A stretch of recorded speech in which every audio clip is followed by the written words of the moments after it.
vamos a tener disponibles las grabaciones después. De hecho, ya ahorita les lo voy a mencionar. Ok. Entonces, decía que las clases van a ser lunes, miércoles y viernes de 5, perdón, esto está equivocado. Es de 5:30 a 7 p.m. Vamos a cambiar aquí antes que me vaya a equivocar yo.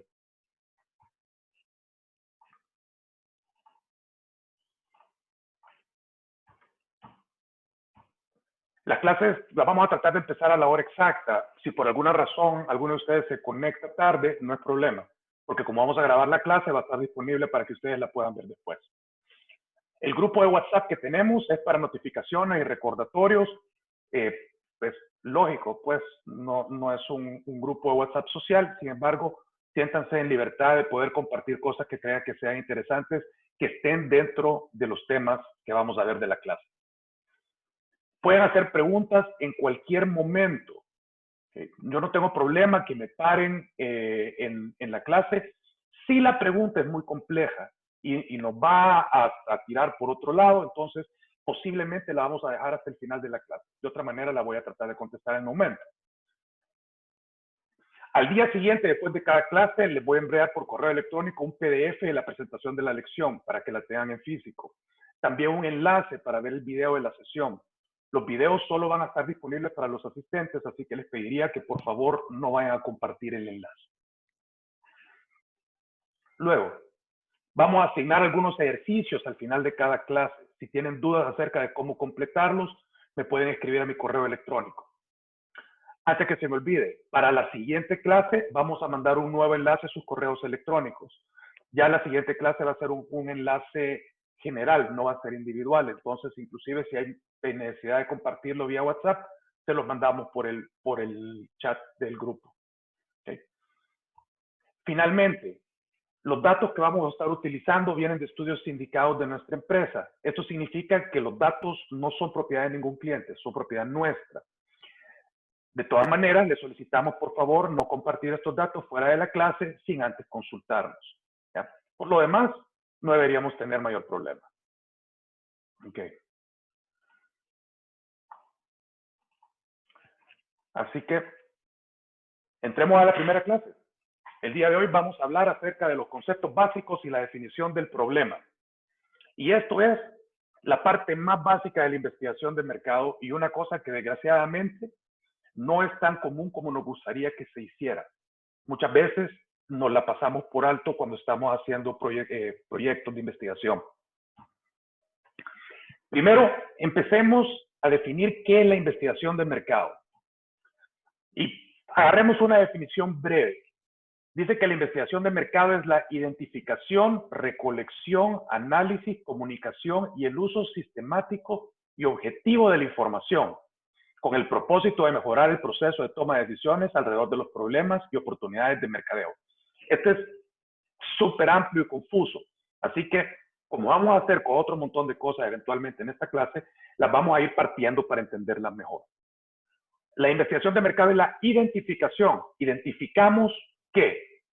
La información que necesitamos, la recolección de la información que necesitamos, el análisis de la información que necesitamos, la comunicación de esta información a las personas relevantes y el uso sistemático y objetivo de esta información, con el propósito de mejorar el proceso de toma de decisiones alrededor de los problemas y oportunidades de mercadeo.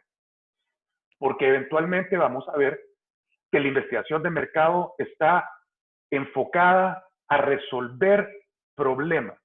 Y problemas significan no cosas negativas, sino que pueden ser o problemas negativos o problemas positivos, que son oportunidades.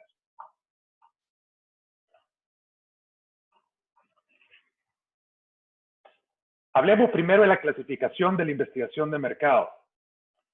La investigación de mercado empieza por la identificación del problema o la solución del problema. Podemos tener investigaciones orientadas a cualquiera de estos dos grandes objetivos, digamos. Y para identificar el problema, podemos, por ejemplo, tener como objetivo ver cuál es el potencial del mercado, cuál es la participación del mercado, cuál es la imagen de la empresa o del producto, cuáles son las características del mercado, hacer un análisis de venta, pronósticos, tendencias comerciales, Todo este tipo de cosas son básicamente para identificar un problema. Ahora, para solucionar el problema, tenemos posiblemente hacer una segmentación, separar el mercado en grupos, hacer un estudio del producto, de lo que vendemos, puede ser un servicio o un bien, hacer un análisis de precios, un análisis de la promoción o un análisis de la distribución. Entonces, fíjense, las primeras son, ¿cuál es el problema? ¿Qué es lo que sucede? No sabemos qué es lo que pasa, averigüemos y veamos qué podemos hacer. La otra es solucionar el problema. Ya sabemos de qué se trata el problema. Sabemos que tenemos un problema con esto. Ok, entonces busquemos una solución. Uno pudiera llevar al otro desde una manera conceptual.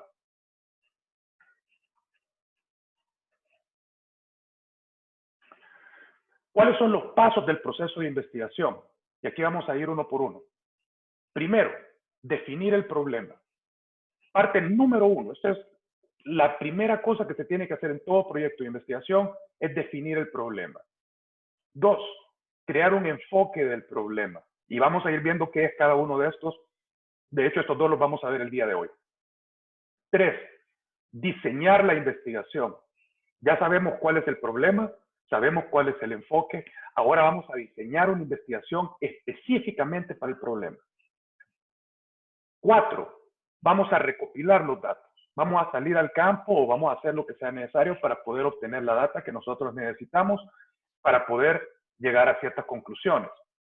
Después de recolectar la data, vamos a prepararla y los vamos a analizar también. Y a través de este análisis, eventualmente vamos a llegar a las conclusiones que vamos a poner en nuestro reporte final. En todos los proyectos de investigación, este es el proceso que deberíamos seguir. Y deberíamos de ocupar o deberíamos de hacer cada una de estos pasos. No nos deberíamos de saltar ninguno. Y sin embargo, para aquellas personas que han hecho investigaciones, que están en el negocio de las investigaciones de mercado, y para otras personas que han estado del lado del cliente, donde han sido los usuarios, muchas veces, si se dan cuenta, ya sea de memoria, se van a dar cuenta que de vez en cuando nos hemos saltado alguno de estos pasos. Cuando nos saltamos pasos, eventualmente tenemos problemas con los proyectos. Entonces deberíamos de buscar cómo seguir todo esto de una manera sistematizada. Ok, empecemos por la definición del problema. Paso número 1. ¿Por qué es importante? Y acá recordarles que para los propósitos de este curso, cuando hablamos de definir el problema, podemos estar hablando de definir la oportunidad o las oportunidades. Este es el paso fundamental para iniciar cualquier proyecto. Y es el paso que depende más de la cooperación del cliente para que lo podamos hacer bien. Si nosotros no logramos tener la cooperación del cliente, entonces no vamos a lograr definir bien el problema. ¿Ya? El cliente es el que tiene al inicio, es el que tiene todo el conocimiento y todos los datos. Él es el que conoce de qué se trata su negocio, aunque no tiene tal vez muy claro o muy esquematizado cuál es el problema, pero tiene toda la materia prima que vamos a necesitar nosotros para poder llegar a desarrollar esto. Entonces es indispensable contar con la cooperación del cliente. En adición, definir el problema también sirve para definir los componentes del problema. La mayoría de los problemas que nosotros vamos a investigar son complejos. Eso significa de que tienen diferentes componentes o elementos que tomados en conjunto son los que definen el problema. Ya vamos a ver cómo es que esto afecta. Aparte, los siguientes pasos del proceso de investigación no deberían de iniciarse si no se ha definido claramente el problema. De la definición del problema depende todo el diseño y el enfoque de la investigación. Si el problema no está bien definido, podemos tener las siguientes consecuencias. Y yo sé que las tenemos porque las he visto. 1. Desperdicio innecesario de recursos en tareas innecesarias. Nosotros venimos y no definimos bien el problema. Y entonces investigamos cosas que no teníamos que haber investigado porque no tienen realmente que ver con el problema. Y cuando hacemos el análisis y nos damos cuenta que el problema era este, y si lo hubiéramos definido bien al inicio, entonces tal vez hubiéramos tenido presupuesto para hacer una investigación más a profundidad o haber podido definir mejor o haber podido averiguar mejor cuáles son las soluciones al verdadero problema. Y lo que vemos más comúnmente es que cuando no se define bien el problema, no hacemos las preguntas necesarias para poder resolverlo. Y entonces, uno de los debates más grandes que tenemos con los clientes es cómo podemos ayudarnos los unos a los otros para poder definir correctamente el problema. Cuando no lo definimos bien y después no logramos tener la información necesaria para poder responder las preguntas que ellos tenían, entonces nosotros somos tan culpables como el cliente porque es nuestra responsabilidad definir el problema correctamente. La mala definición del problema, y esto lo dice el texto y yo lo creo absolutamente, es una de las causas más comunes del fracaso de los proyectos de investigación. Lo es. Este paso es de los pasos más difíciles de hacer y más fáciles de obviar. Para poder definir el problema correctamente y hacer un enfoque correcto del problema, podemos ocupar algún tipo de proceso esquematizado. El texto propone este proceso y yo creo que es bastante bonito, a mí me parece bueno. Primero hay ciertas tareas preliminares que nosotros tenemos que hacer. Podemos tener conversaciones con los tomadores de decisión, podemos tener entrevistas con expertos, podemos hacer un análisis de fuentes secundarias, podemos tener una investigación exploratoria. Todo esto lo tenemos que hacer previo a empezar a tratar de definir el problema. Son los primeros pasos. ¿Por qué? Porque nosotros como investigadores llegamos prácticamente sin experiencia a la hora de ver un nuevo proyecto de un tema que tal vez no dominamos completamente. Entonces, y aparte, nosotros no trabajamos tiempo completo en el tema que nosotros investigamos. Entonces, tenemos que empaparnos necesariamente de toda esta información que tienen otras personas. Luego, tenemos que hacer un análisis del contexto ambiental del problema. ¿A dónde es que se desarrolla este problema? Y después de ese, pasamos al paso 1, que es la definición del problema. Pero lo vamos a definir en dos pasos. El primer paso es, vamos a definir un problema de decisión administrativa. Este es el problema desde el punto de vista del cliente. O sea, es donde le aprieta el zapato al cliente. Pero tenemos después que definir el problema desde el punto de vista de investigación. Y aquí es cómo vamos nosotros a definir el problema para nuestro proyecto de investigación. Muchas veces no es igual. Tiene que ver, está relacionado directamente, pero no necesariamente es igual.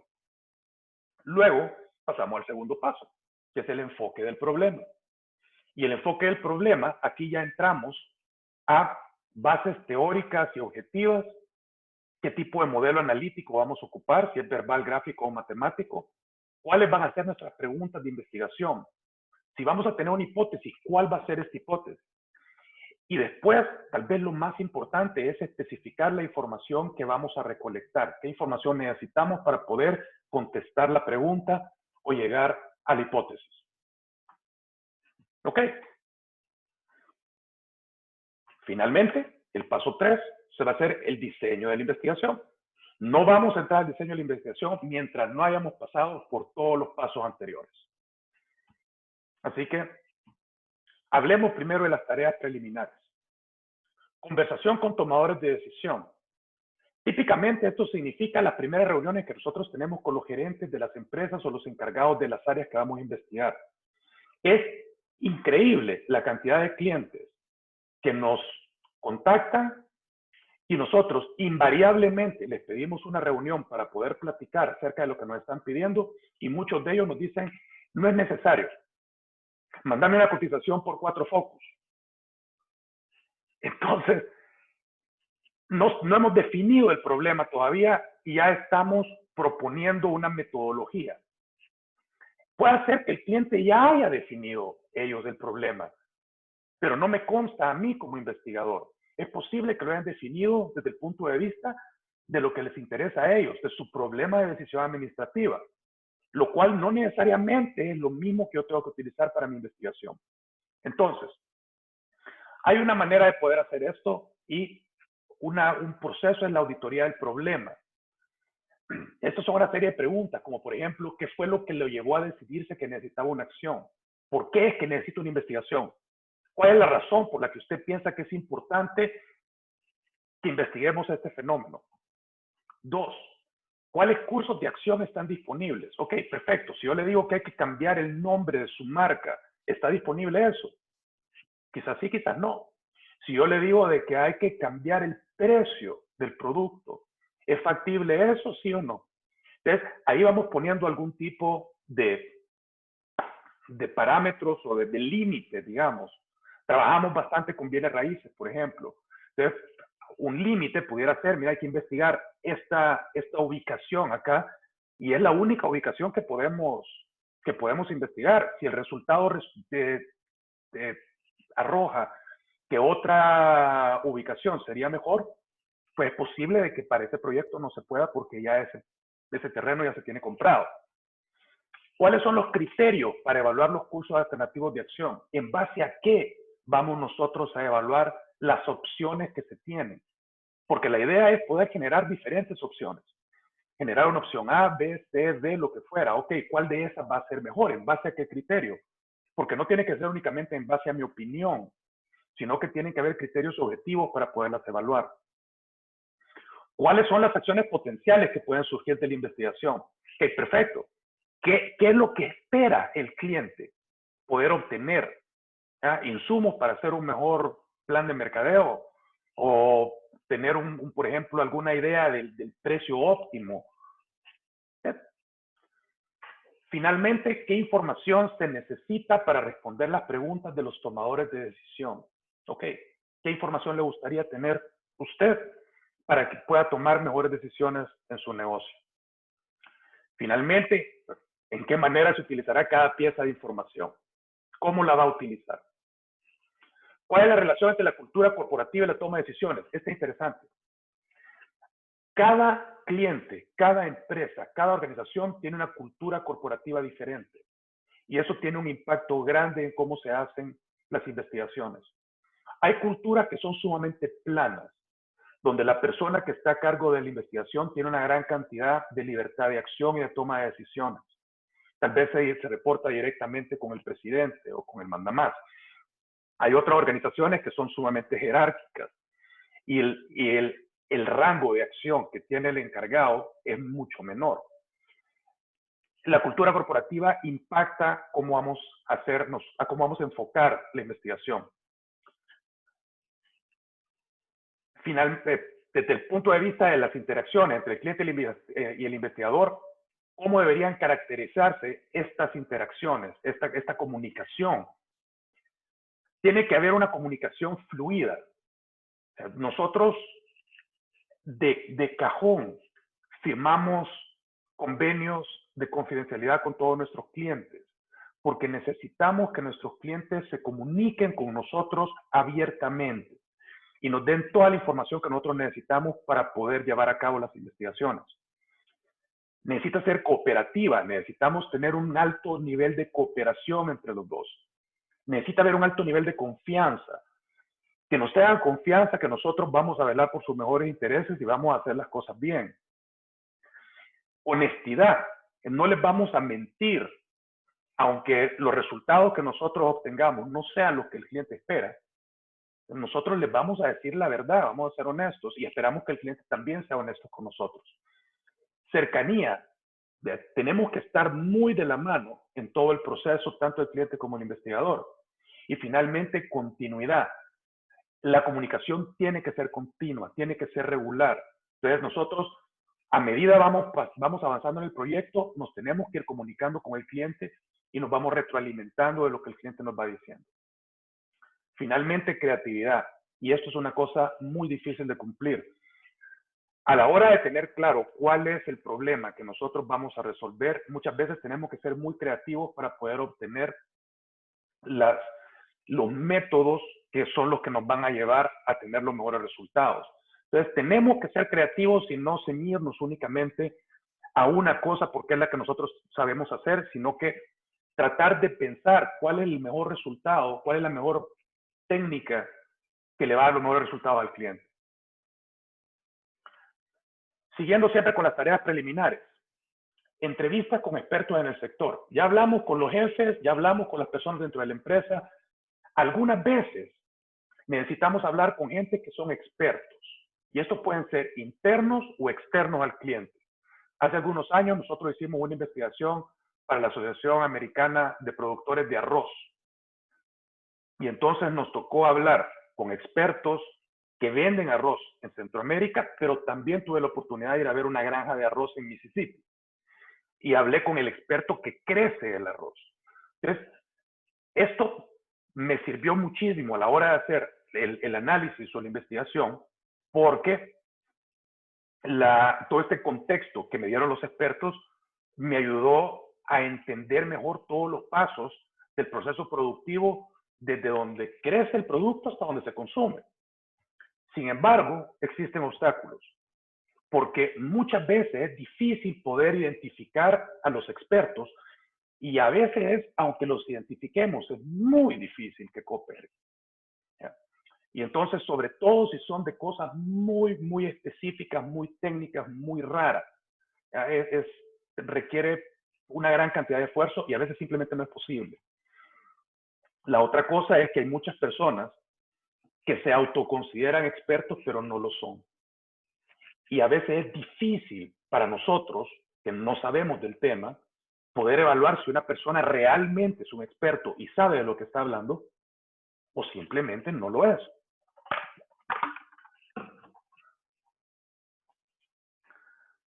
Por todo esto, este paso es recomendable sobre todo para productos industriales o técnicos, o cuando existe muy poca información de otras fuentes. Y a la hora de hacer ese tipo de contactos se parece a las entrevistas a profundidad. Ahorita no se preocupen de cómo son las entrevistas a profundidad porque las vamos a ver después. Los datos secundarios también los vamos a ver después, pero solamente para darle un avance. Esto, estamos hablando de análisis de información recolectada previamente, ya sea pública o privada. ¿A qué me refiero pública o privada? Una empresa, por ejemplo, puede tener datos internos de ventas. Eso no lo hemos recolectado nosotros. Ellos ya los tienen. Es información secundaria, pero privada, porque no la tiene nadie más que la empresa. O puede ser que exista un estudio bonito del Ministerio de Economía acerca de las perspectivas de la industria específica que nosotros estamos investigando y nos ayude muchísimo a tener una mejor idea de cómo es el problema. Ese es un ejemplo de fuentes secundarias públicas. El análisis de datos secundarios es una fuente económica y rápida de información, porque ya existe, ya no tenemos que recolectarla, ya está. Y antes de empezar a hacer nuestra recolección de datos primarios, o sea, hacer nuestra investigación y nuestro proceso de campo y recolección de datos, deberíamos de analizar información secundaria si es que está disponible. Luego, estudios cualitativos. También los vamos a ver más en detalle después en el curso. En esta etapa, la función es complementar los datos que ya han sido recabados. O sea, nosotros ya entrevistamos a los expertos, hablamos con la gente de la empresa, analizamos datos secundarios. Perfecto. Ahora tenemos que complementar estos datos tal vez con un estudio exploratorio. Entonces hacemos estudios cualitativos. La naturaleza de estos es exploratorio y no estructurada. Y la mayoría de técnicas de investigación exploratoria las podemos utilizar para este fin. O sea, podemos ocupar focus group, entrevistas a profundidad o otro montón de diferentes cosas, mystery shoppers o lo que fuera. Así que veamos. Hablemos ahora del contexto ambiental del problema. Este ya era el siguiente paso después del primero, de las tareas básicas. El contexto ambiental está definido por las características de la compañía y por la industria en la que opera. ¿Ya? ¿Cómo es la empresa? ¿Ya? ¿Y dónde es que está operando? ¿Cuáles son algunos factores? Primero, Información preliminar y pronósticos. Viene la empresa y nos dice, ok, estas son nuestras informaciones, volúmenes de ventas, ya sea en dinero o en unidades. Puede ser, por ejemplo, estructura de la empresa, puede ser los pronósticos de ventas que tiene, puede ser cualquiera de esa información.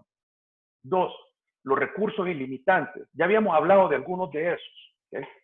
Entonces, aquí, de la información que nosotros sacamos de la primera etapa, estamos haciendo esta estructuración. Entonces, ¿cuáles son los recursos con los que cuenta la empresa? Y no solamente estamos hablando de, por ejemplo, el presupuesto de investigación, pero también muchas veces en el caso, por ejemplo, de productos de muestra, de cantidad de lugares donde podemos hacer encuestas, cuáles son las limitantes. Por ejemplo, para encuestas hicimos encuestas para una cadena de restaurantes de comida rápida. Entonces, podíamos hacer encuestas dentro de sus restaurantes, pero solamente en ciertas horas, y las personas tenían que estar vestidas de cierta manera. Todos esos limitantes los tenemos que saber. ¿Cuáles son los objetivos que tiene la empresa en sí? No estamos hablando de los objetivos de la investigación, sino que los objetivos de la empresa como institución o de la organización. ¿Cómo es el comportamiento de los consumidores desde el punto de vista de ellos? Todavía no hemos estudiado nosotros el comportamiento de los consumidores, pero ellos tienen alguna idea de que algunos consumidores consumen de esta manera, a estas horas, en estos lugares. Después lo podemos comprobar nosotros o no, pero esto nos ayuda a nosotros para contextualizar. El entorno legal. Todas las industrias tienen un marco legal en el que se mueven. ¿Ya? Cómo pueden vender, ¿ya? Cómo pueden importar sus productos, cómo los pueden comercializar y todas las demás cosas, incluyendo la empresa. El entorno económico, esto es general, cómo están las perspectivas económicas, si la industria está creciendo o está decreciendo, si hay mejores, si hay perspectivas positivas o negativas. Y finalmente, cuáles son las habilidades tecnológicas y de mercadeo de la empresa. ¿Qué tanto dispone la empresa para soluciones tecnológicas o, digamos, y qué tan fuerte es el equipo de mercadeo de la empresa para poder venir e implementar soluciones a las cuales nosotros podemos llegar? Ok, tenemos todo esto. Ahora, por fin, pasamos a la definición del problema. Y aquí sí, ya tenemos toda la información previa, recolectamos toda la información, tenemos claro cuál es el ambiente o el entorno de la empresa y la industria, y vamos a pasar a definir el problema. Lo primero que tenemos que definir es el problema de decisión administrativa. Este es el problema desde el punto de vista del cliente. Ellos lo pueden poner como qué deberían hacer los tomadores de decisión. Y está enfocado en acciones. También puede estar enfocado en los síntomas del problema. ¿Okay? Un problema puede ser, una causa de un problema puede ser un problema con el producto, pero el síntoma es una caída de las ventas. ¿Okay? El problema de decisión administrativa en este caso tendría que ver con el síntoma. ¿Cómo puedo hacer para subir mis ventas? Un ejemplo pudiera ser qué deberíamos hacer para recuperar participación de mercado. Participación de mercado es claramente un síntoma de algo. Eso es qué porcentaje de mercado tiene mi empresa. ¿Okay? ¿Qué porcentaje de mercado puede tener mi empresa? Depende grandemente de una serie de diferentes factores. Puede ser lo que fuera, ¿ya? Pero en este caso lo que le importa a la empresa es, ok, este es mi problema. Para mí mi problema es que he perdido participación de mercado. Ok, eso lo tenemos que traducir a un problema de investigación, porque es posible que qué deberíamos hacer para recuperar participación de mercado no es un problema investigable. Nosotros lo definimos como qué información se necesita y cómo la podemos obtener. Y ahí ya lo vamos empezando a definir desde el punto de vista de investigación. Entonces, El problema de investigación está enfocado a la información y enfocado en las causas subyacentes, o sea, no en los síntomas, sino que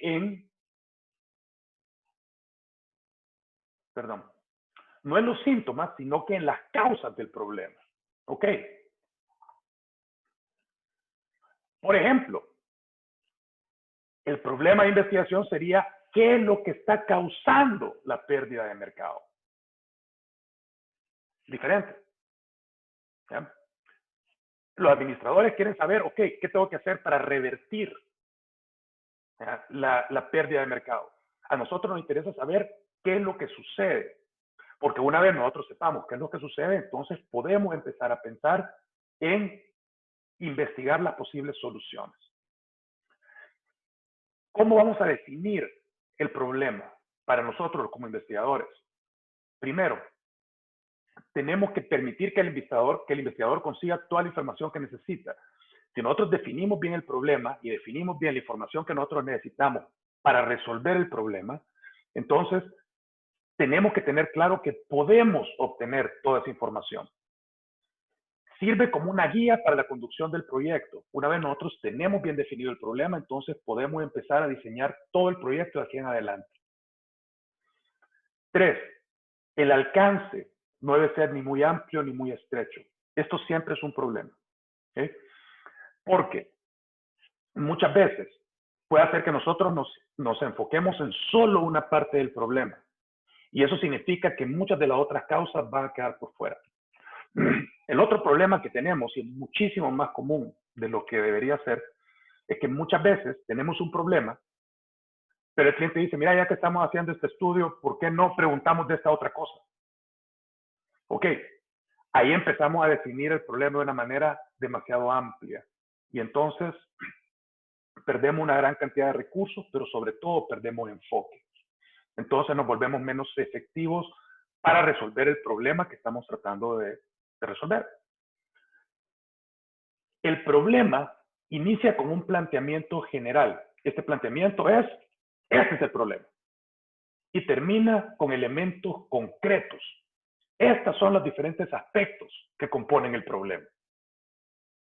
Así que vamos a hacer un pequeño mini ejercicio de definición de problema de investigación.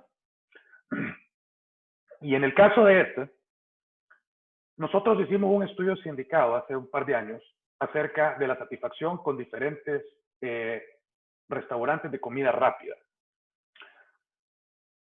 Varios temas que identificamos es que la gente come a diferentes horas en los restaurantes de comida rápida. En el caso de la mayoría de restaurantes de comida rápida, en El Salvador por lo menos, las personas comen a mediodía. Pocas personas comen en la mañana, pocas personas comen en la noche. Entonces, para un restaurante X, ¿ya?, podemos tener este planteamiento general de problema. ¿Ya? Los restaurantes de comida rápida tienen poca afluencia de clientes en horas de la cena. ¿Qué acciones puede tomar un restaurante para generar más tráfico en las noches?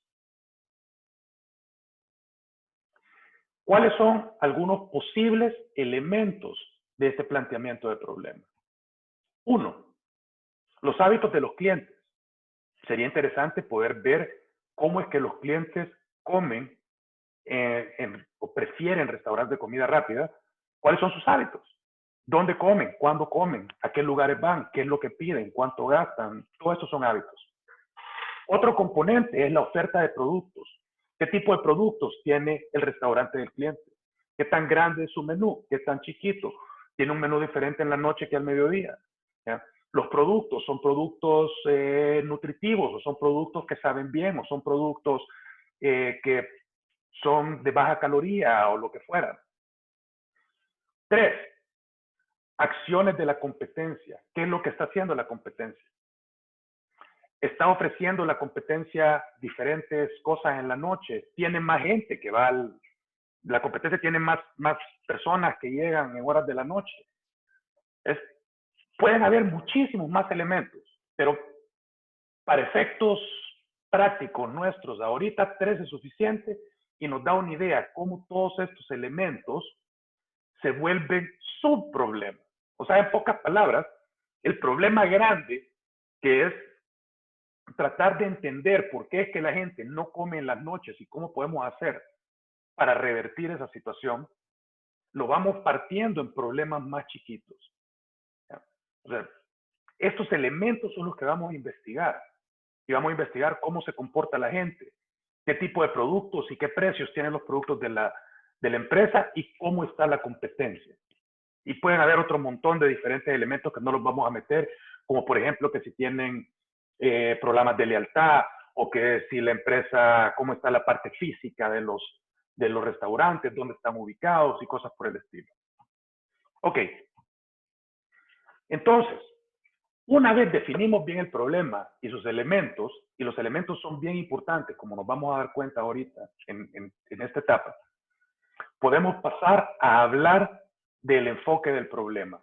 Y la primera cosa que vamos a ver es cuáles son las bases objetivas teóricas del enfoque del problema. Y aquí estamos ya empezando a hacer como una previa al diseño de la investigación. ¿Okay? La investigación debería estar basada en una teoría. Y esta teoría debería de surgir de evidencia objetiva. ¿Okay? Básicamente, la teoría es una manera de describir el mundo real a través de postulados fundamentales llamados axiomas. Estos axiomas están supuestos a ser verdaderos hasta que no se pruebe lo contrario.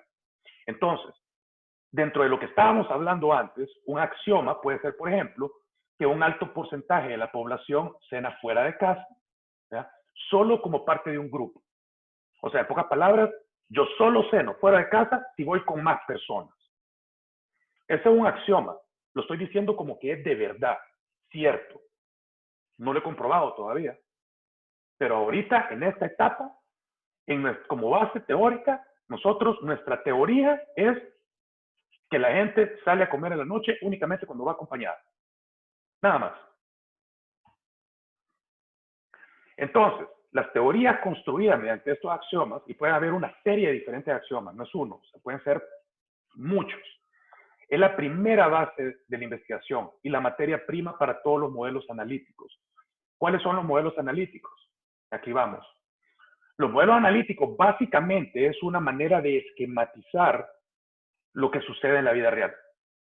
O sea, estos axiomas, pero ponerlos en algún tipo de diagrama conceptual. O sea, es un conjunto de variables con sus relaciones, las cuales representan un proceso o un sistema real. Veamos, un modelo verbal, este es el primer tipo de sistema, de modelo analítico, perdón. Un modelo verbal presenta el problema en prosa, en texto. Puede ser tan sencillo como un replanteamiento de los principios fundamentales de la teoría. ¿Qué es esto? Un modelo verbal, básicamente para problemas sencillos, no hay necesidad de más. Nosotros decimos, ok, el problema es que la gente no come en la noche en los restaurantes. Es suficiente, lo entendemos, está hecho en base a palabras, pero hay problemas que son más complicados y eso requieren posiblemente un modelo gráfico. Y aquí reemplazamos el texto con diagramas y gráficas y el proceso se vuelve más fácil de entender. Y tendremos tal vez, por ejemplo, un flujograma donde tenemos el cliente y el cliente va a hacer una decisión de si salir o no salir y si toma la decisión de salir, entonces se queda, va a tal lugar y ahí tiene otro árbol de decisiones. Pero si toma la decisión de no salir, entonces se queda en casa, qué es lo que come, todo ese proceso esquematizado de manera gráfica.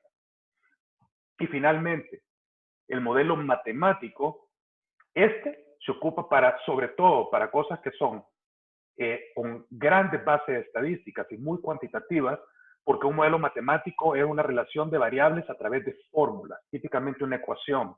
Entonces podemos decir que ventas nocturnas igual a variable A, que puede ser, por ejemplo, disposición de salir en familia, más variable B, que pudiera ser, por ejemplo, precio de ticket promedio, resultado, tanto. Y eso es una fórmula matemática o una ecuación que está describiendo un fenómeno natural. Cualquiera de estos tres esquemas de modelo analítico son válidos, pero sí es importante que nosotros esquematicemos de alguna manera el fenómeno que vamos a investigar para poder estar seguros que vamos a investigar todos los aspectos como tienen que ser. Luego vamos a las preguntas de investigación. Las preguntas de investigación se vuelven la base de lo que vamos a investigar, ¿sí? Y proceden de todo esto. Entonces son los planteamientos perfeccionados de los componentes del problema. Y dependiendo de la complejidad de cada componente, es posible que tengamos que subdividirlos en porciones menores. Lo interesante es que cada pregunta de investigación, si está bien hecho este enfoque, cada pregunta de investigación eventualmente va a resultar en una o varias preguntas en una encuesta, o va a resultar en uno o varios temas en un focus group o en una entrevista.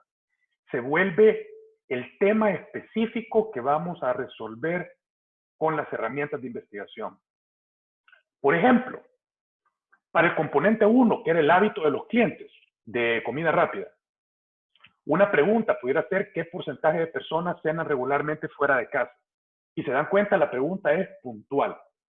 Es una pregunta que puede ser contestada de manera objetiva y puntual. ¿Cuál es el perfil de las personas que cenan fuera de casa? Esta es otra que puede ser contestada de una manera objetiva y concreta. Si son más hombres o más mujeres. Son más personas mayores o son personas más jóvenes. Son personas que tienen empleo fijo o personas que son estudiantes o jubilados o una combinación de ambos. Si son personas activas o son personas sedentarias, cualquier cosa con la que nosotros podamos clasificar a alguien puede ser un perfil. Otra pregunta pudiera ser qué tan sensibles al precio son las personas que cenan fuera de casa. Y como pueden ver, estas tres preguntas, todas tienen que ver con ese elemento del problema que son cuáles son los hábitos de las personas que cenan fuera de casa. Y los hábitos de las personas que cenan fuera de casa son parte del problema que nosotros queremos eventualmente resolver, que es cómo podemos hacer para que más personas que cenan fuera vayan a este restaurante. Y llegamos a la hipótesis. La hipótesis es una afirmación o proposición que aún no es comprobada acerca de un factor o fenómeno, el cual es de interés para el investigador, para nosotros. ¿Okay? Y puede ser una afirmación tentativa de la relación entre dos o más variables según lo estipulado en el marco teórico. También puede ser una respuesta a una de las preguntas de investigación. Estas afirmaciones, sean las que fueran, cualquiera de estas opciones, pueden ser sujetas a pruebas empíricas para determinar su validez, o sea, pruebas estadísticas. Deberían de. Vamos a poner un ejemplo. Vamos a hacer una hipótesis, que una promoción de cena gratis para menores de edad resultaría en un incremento significativo de visitas al restaurante después de las 6 p.m. Esa es una hipótesis. Ya ni siquiera es un axioma. Es mucho más definido. ¿Por qué? Porque lo vamos a someter a prueba. ¿Ya? Pudiéramos venir y hacer una investigación cuantitativa y ver si en efecto, al presentarles a los sujetos una opción de una promoción de cena gratis, sube sustancialmente la intención de ellos de salir de su casa e ir a comer con la familia a un restaurante. Y medimos la fuerza de relación entre el factor causa y el factor efecto y llegamos a la conclusión de si la hipótesis se acepta o se rechaza. Entonces, estas hipótesis pueden ser comprobadas o rechazadas, pero podemos llegar a conclusiones que son concretas. Entonces, ¿cómo se desarrollan las preguntas y las hipótesis? Los componentes del problema de investigación nos llevan a las preguntas de investigación. Y las preguntas de investigación, este proceso se enriquece a través del marco objetivo teórico, ¿ya? Y del modelo analítico. Estos influyen a las preguntas de investigación. Y las preguntas de investigación nos llevan a la hipótesis. Y cada pregunta de investigación pudiera tener su propia hipótesis. Es perfectamente factible, ¿ya? Y cada una de estas hipótesis ser probada individualmente, enteramente factible. Y el marco objetivo teórico del modelo analítico también afecta el paso de preguntas de investigación a la hipótesis. O sea, es algo que está a la par, que no es parte del proceso, pero que se encuentra inmerso en esa secuencia que estamos viendo de componentes del problema, los cuales vimos que eran 3 en el caso nuestro, las preguntas de investigación que desarrollamos a partir de los componentes del problema y la hipótesis. ¿Ok?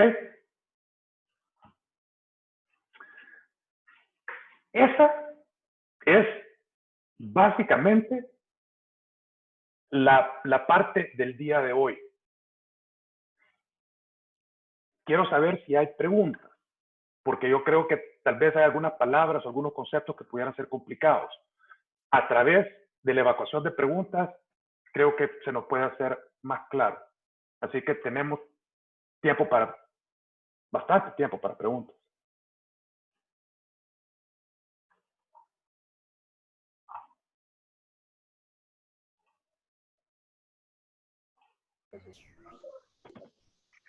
Cualquiera que no creo que está tan súper claro que...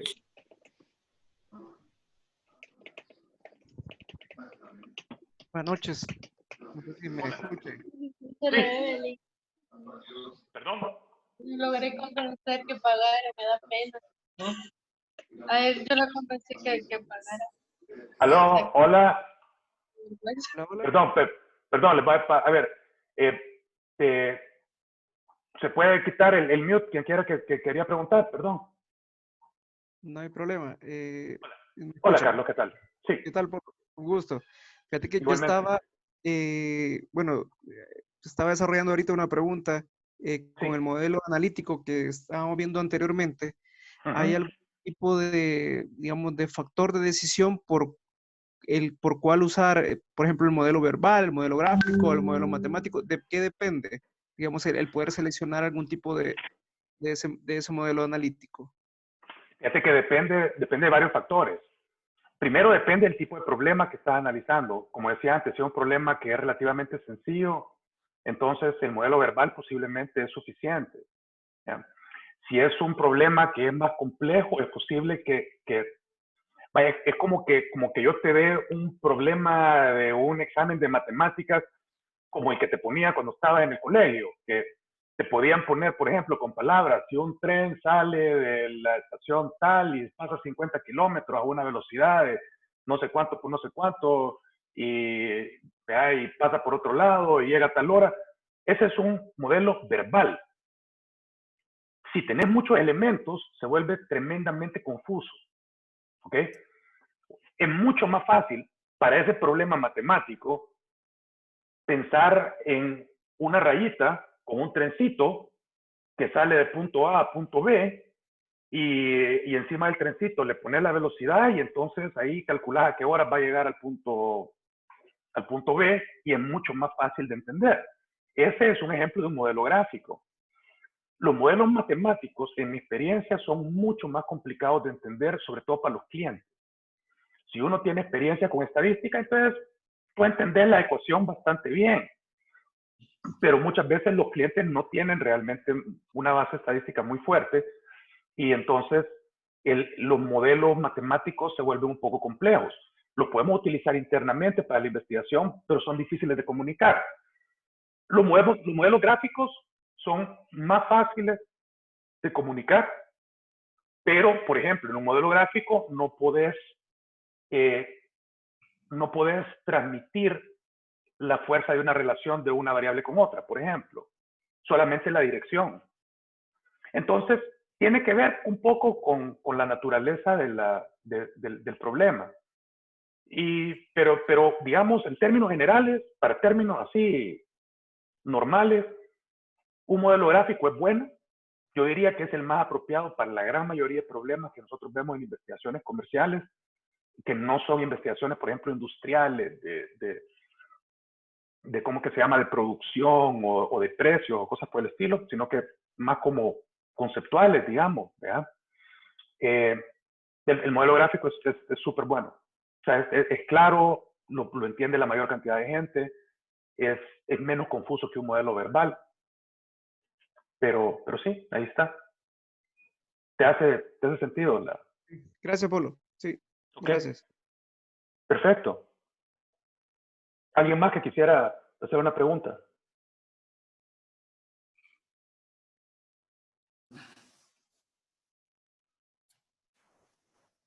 De cualquiera de los... ¿No? Okay. Bueno, en cuanto a... Yo estaba viendo ahí que estabas en la definición del problema. Sí, Paul. Cuando hablabas de la definición del problema, te enfocabas en el área administrativa, pero también en la definición del problema así en el entorno externo, ¿verdad? O sea, todo lo enfocaste en cómo afectaba externamente a la empresa. Acá, Ahí. vamos a ver.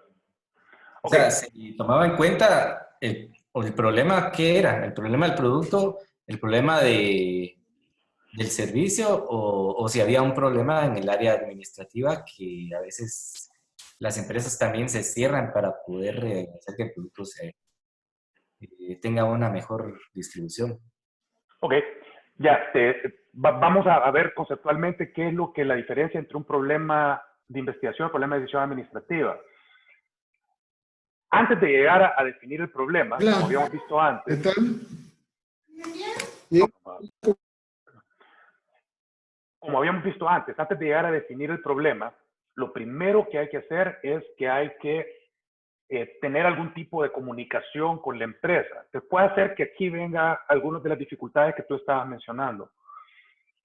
Los clientes, la mayoría de clientes,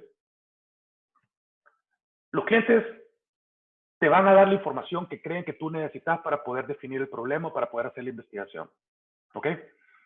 Eso no significa que te van a dar toda la información. Y muchas veces, sobre todo en la parte de cultura corporativa, es difícil que ellos te digan, mira, esta es una cultura súper tóxica, aquí todo el mundo se pelea con todo el mundo, o si me das algún resultado de aquí en mercadeo, producción no lo va a poner o sea, no lo va a hacer, pero son cosas que nosotros no controlamos. ¿Okay? Lo puedes tomar en consideración para ver qué tanto puedes investigar y qué tanto va a poder implementar ellos eventualmente una solución, pero tú tenés que partir de las cosas que tú sabes. Entonces, con lo que ellos te den, tú tenés que tratar de definir el problema de dos maneras. La primera definición del problema es este problema de decisión administrativa. Y esto es como ellos ven el problema. Es simplemente el enfoque que tiene la empresa. La empresa no le importa cómo vas a investigar para saber cuál es el problema. Algunas empresas tal vez ni siquiera quieren saber cuál es la causa del problema. Y cuando estoy hablando de empresas, no solamente estoy hablando de empresas comerciales. O sea, puede ser cualquier tipo de organizaciones, pueden ser ONGs, pueden ser dependencias gubernamentales, lo que fuera. El problema de decisión administrativa es, yo tengo un problema. Mi problema es que yo soy el gerente de ventas y mis ventas se han caído. Yo quiero mejorar mis ventas. Esto es lo que a mí me interesa. Ahora, claro, para poder mejorar mis ventas, yo tengo que saber, por ejemplo, si es un problema de precio, un problema de producto, un problema de distribución, un problema ¿cómo que se llama?, de publicidad, de comunicación. Pero mi problema es que mis ventas se han caído. Ok. Nosotros como investigadores tenemos que definir este problema de una manera diferente. Entonces, ¿cómo definimos nosotros el problema como investigadores? Lo definimos como cuál es la causa por la cual es que se han caído las ventas. ¿Por qué razón es que las ventas se han caído? Busquemos la razón que causa este problema y ese va a ser nuestro problema. Lo que nosotros vamos a querer solucionar es encontrar las causas de este problema. ¿Y qué información necesitamos nosotros para saber por qué razón es que está ocurriendo este fenómeno? Entonces es posible que nosotros decidamos que para poder saber por qué es que se está cayendo las ventas en esta empresa, es posible que tratemos de ver cuál es la opinión de los clientes del producto, cuál es la opinión de los clientes del precio, cuál es la opinión de los clientes, por ejemplo, de la distribución del producto, o de la comunicación, de la publicidad, cuál es la imagen de la marca en los clientes, todo este tipo de cosas que ya son preguntas de investigación. O sea que el problema amplio, para nosotros vamos del más amplio a más específico. El más amplio es por qué se están cayendo las ventas. Los componentes del problema pueden ser precio, puede ser publicidad, puede ser distribución, puede ser el producto. Y dentro de cada uno de esos elementos del problema, vamos a hacer preguntas específicas, que son las que vamos a terminar investigando específicamente. Y entonces, dentro del precio, por ejemplo, podemos preguntar, ok, ¿es el precio, este es el precio correcto? ¿Cuál es la elasticidad de precios, por ejemplo? Si subimos el precio del producto, va a bajar la demanda. Si lo bajamos, va a subir la demanda. ¿Cómo está el precio de la competencia? Y cosas por el estilo, que ya son preguntas específicas del elemento, que en este caso es el precio, del problema más grande, que en este caso es las causas de la caída de ventas. Ok, gracias. Bien. Ok, súper, perfecto. Ok. ¿Alguna otra pregunta? Ok. ¿Alguien más? Hay una pregunta, vamos a ver, dice, ¿qué recomendaciones podría dar en la fase de definición del problema cuando la investigación de mercado se realiza para un emprendimiento propio? Por ejemplo, cuando el estudio de mercado se está realizando como parte de un análisis de factibilidad de un proyecto. Esta es una súper buena pregunta. Porque, ¿qué pasa, por ejemplo, cuando yo soy el cliente? Es súper complicado.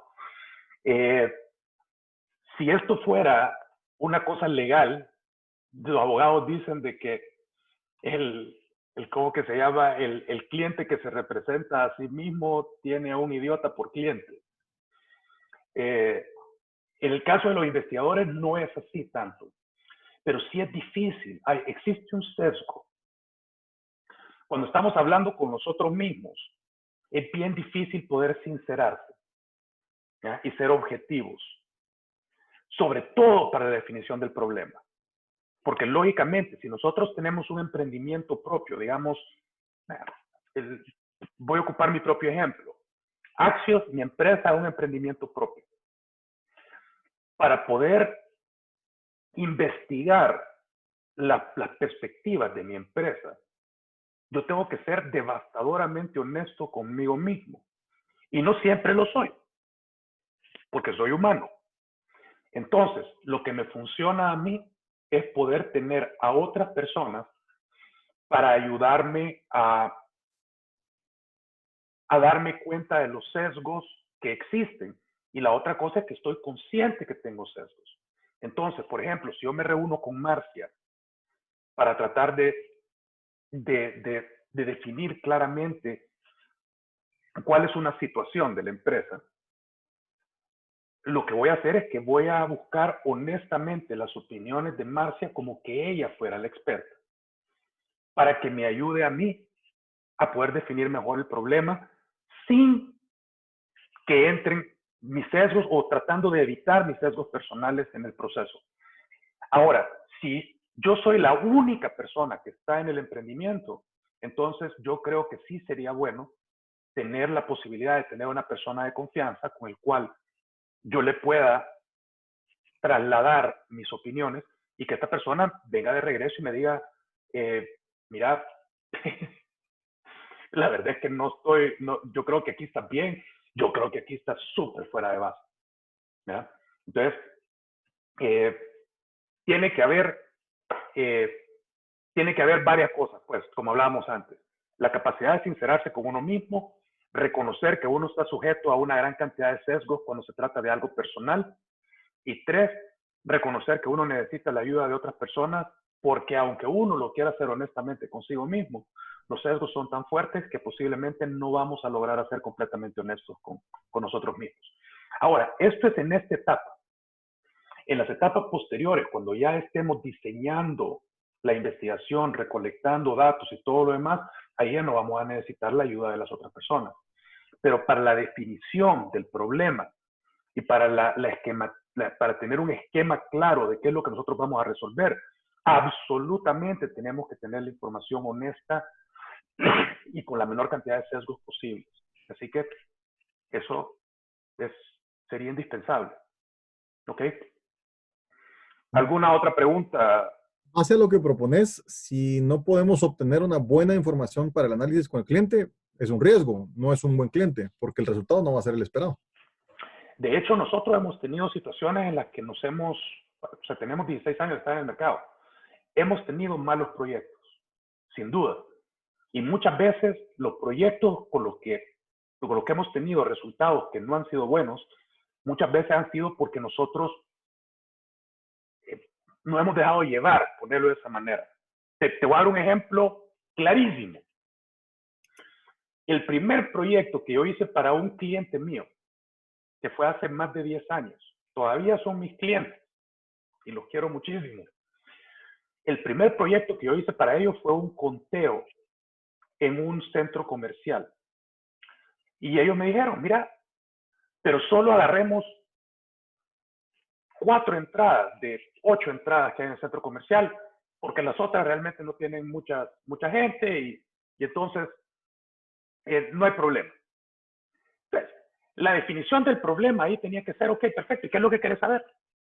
¿Cuánta gente entra al centro comercial? Porque querés saber cuál es el volumen de personas que entran y salen. Y querés saber por qué razones que ese volumen ha bajado o cómo se comporta los diferentes días de la semana o lo que fuera. Y entonces, si hubiéramos tenido eso claramente bien hecho con el cliente, yo les hubiera dicho, mira, no lo podemos hacer así. O sea, vamos a tener un nivel de incertidumbre demasiado grande en esas entradas. No hay manera. ¿Ya? Pero realmente, la primera vez que trabajaba con este cliente, una empresa grande, entonces yo dije, bueno, o sea, lo vamos a hacer como él pide. Y lo hicimos exactamente como el cliente lo pidió.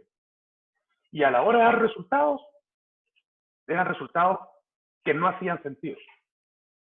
¿Ya? Y el cliente me lo dijo. Me dijo, mira, me dijo, pero es que esto no es lo que yo necesito. Yo, sí, pero es lo que tú me pediste. Sí, pero es que tú como investigador, o sea, responsable y profesional que sos, me deberías de haber dicho, mira, con esto no vas a alcanzar tus objetivos. Y tenía razón. Sí, pero no todo el mundo es tan receptivo, Polo. Ese es el No, tema. yo lo sé, yo entiendo, pero el punto es que tuvimos que volver a hacer el estudio, y, o sea, lo resolvimos, y lo resolvimos, o sea, también que seguimos trabajando con ellos todavía, pero el punto es que para mí eso fue una lección increíble, de que no importa, o sea, si tú no tenés de parte de un cliente la confianza para que tengas todos los datos necesarios para resolverle verdaderamente el problema, entonces considera no hacer el proyecto. Sí, de acuerdo, porque a veces lo que te piden es como, lo voy a poner en la analogía del arquitecto, te piden, mira, cotizame cuánto me cuesta hacer una casa. No he visto el terreno, no sé cuántas plantas querés, cuántos cuartos se te antojan, cuántos baños vas a querer, etcétera. Para poder cotizar una casa, en ese caso tienes que ir a ver el terreno, sacar planos topográficos y demás, cosa que regularmente en temas de servicios como son intangibles, al cliente le cuesta mucho comprender eso. Esa es mi propuesta muchas veces, o tal vez mi duda. El cliente no te da información o no te da la información requerida o no está dispuesto a la crítica de vuelta, pues no vale la pena hacer el proyecto. Mira, depende. O sea, yo te voy a ser franco. O sea, yo he rechazado proyectos porque simplemente estoy claro que no voy a lograr dar la información que ellos están pidiendo. De acuerdo. Y de hecho, hace poco rechacé uno precisamente por eso. O sea, no fue hace mucho, fue hace 3, 4 meses. Pero es la excepción. O sea, no pasa muy seguido. No pasa muy seguido, imagino, pero es fundamental saber cuándo sí y cuándo no, uno para evitar el riesgo. Tenés que saber cuándo decir que no. Sin duda, absolutamente. Es que me gustó esa forma de plantear y hacer esas preguntas. Si esas preguntas no están resueltas, pues no vale la pena ni siquiera continuar. Sí, de hecho, de alguna manera, algo así es más o menos. Ok. ¿Alguna otra pregunta que tengan? ¿Alguien más que quisiera participar o dar alguna opinión? Haciendo preguntas se entienden mejor los procesos, los conceptos. No. Ok, tengo un ejercicio para ustedes. Vamos a ver qué les parece. Si tienen preguntas del ejercicio, me las pueden hacer ahorita también. Ok, vamos a tomar un caso de la vida real. Este se llama desayuno en McDonald's. Esta es la información que nosotros tenemos en este momento. No se preocupen de apuntarla porque se los voy a mandar en PDF.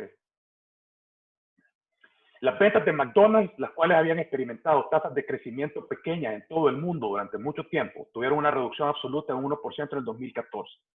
Lógicamente, McDonald's entró en un pánico terrible. ¿Okay?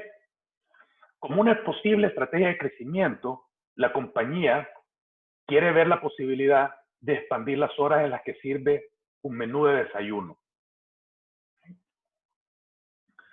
Hablando del desayuno, McDonald's inició su servicio de desayuno en 1971. Desde la hora de apertura de sus restaurantes, cualquiera que sea la hora, 6, 7, lo que fuera, hasta las 10:30 am.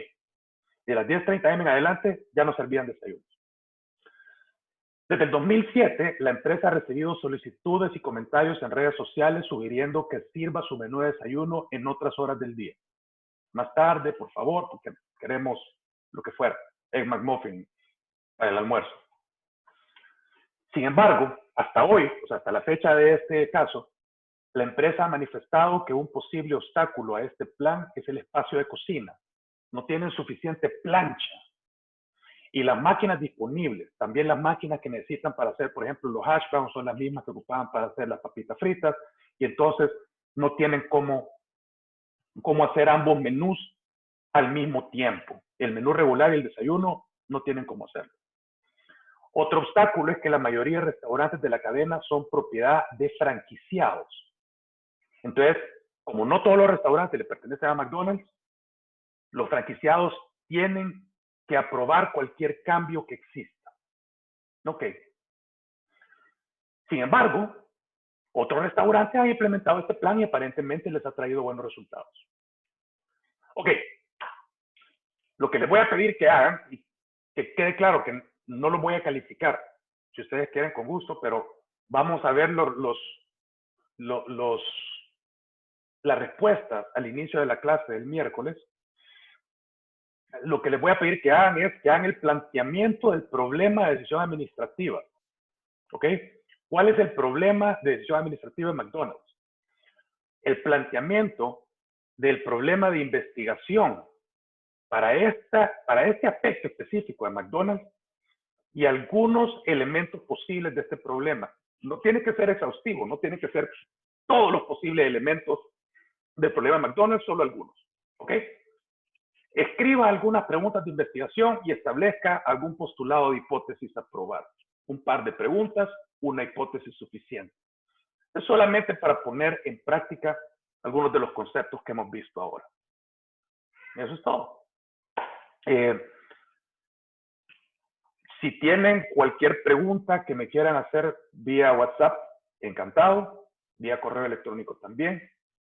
Y si tienen algún comentario de cómo mejorar las clases, cómo cambiar la dinámica o cualquier otra cosa que pudiera hacer esta clase más efectiva y más provechosa, encantado de escucharlo, ya sea ahorita, antes que nos vayamos, o a través de algún tipo de mensaje o correo.